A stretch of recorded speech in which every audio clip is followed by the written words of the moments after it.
કે કોઈ માલધારીનો દીકરો, કોઈ રબારીનો દીકરો, કોઈ ભરવાડનો દીકરો, કોઈ આહિરનો દીકરો આ કસાઈઓની હારે ભળી અને ગાયો કતલખાને જતી હોય એને જો પાયલોટ આપતો હોય ને તો કદાચ ક્યાંક ફરક હોય એ ભરવાડનો દીકરો તો ના જ હોઈ શકે।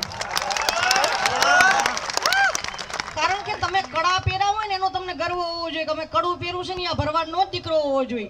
ખાલી દાગીના પહેરવાથી ગર્વ ના લેવાય, ગાયોની રક્ષા કરો એનાથી ગર્વ લ્યો કે હું ભરવાડનો દીકરો છું। એ તો ઈશ્વરે તમને આપ્યું છે। તમે હારી ગાડી ફેરવો, બે પૈસો કમાઓ, એનાથી વિશેષ તમને ઈશ્વર દાગીનાથી આખા તમને મળે એ ઈશ્વરની કૃપા છે। પણ વિશેષ કૃપા એ છે કે તમે ભરવાડ સમાજમાં જન્મ્યા છો। મોટા મોટો ગર્વ તમારે એ લેવો જોઈએ કે અમે ભરવાડ સમાજમાં જન્મ્યા છે। આજે મને એટલો ગર્વ છે, મારું ફેમિલી મને ઘણું બધું ના પાડે છે કે આ ગાયોને બચાવવાનું કામ છોડી દે, તમારે પ્રોગ્રામ કરવાનું છે, એકલા આવક જાવક કરવાની હોય। આ બધા મારા સાક્ષી છે, વિહાભાઈ ને બધા મારા ફેમિલી, મારી માં પોતે આ બધાને ફોન કરીને એવું કહે છે કે ફરીદાને કયો કે આ કામ છોડી દે। એ એકલી જાતિ આવતી હોય છે ને આખા ફેમિલીનો આધાર ફરીદા છે। ત્યારે હું 100% એટલું જ કહું છું કે માં તારે એટલો ગર્વ લેવો જોઈએ। જેને સેલિબ્રિટી થઈ ગયા પછી જેને જેમ નામ જોડવા હોય ને જેને જેમ નામ બદનામ કરવા હોય એ કરી શકે છે। એનાથી કોઈ સેલિબ્રિટીને ક્યારેય ફરક પડતો નથી।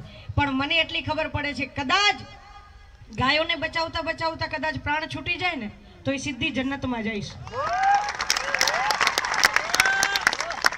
જન્નત એટલે સ્વર્ગ કહેવાય છે। સ્વર્ગના દરવાજા કદાચ માણસ માત્ર ભૂલને પાત્ર હોઈ શકે અને એ ક્યાંક ક્યાંક ભૂલો એની થતી જ હોય, પણ જન્નતના અને સ્વર્ગના દરવાજા ખુલે ખુલે ને ખુલે 100%।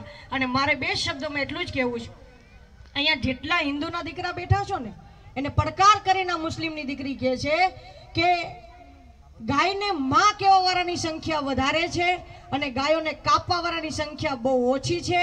પણ એમનું બળ ત્યારે વધે છે જ્યારે તમારા બધામાં એકતા નથી।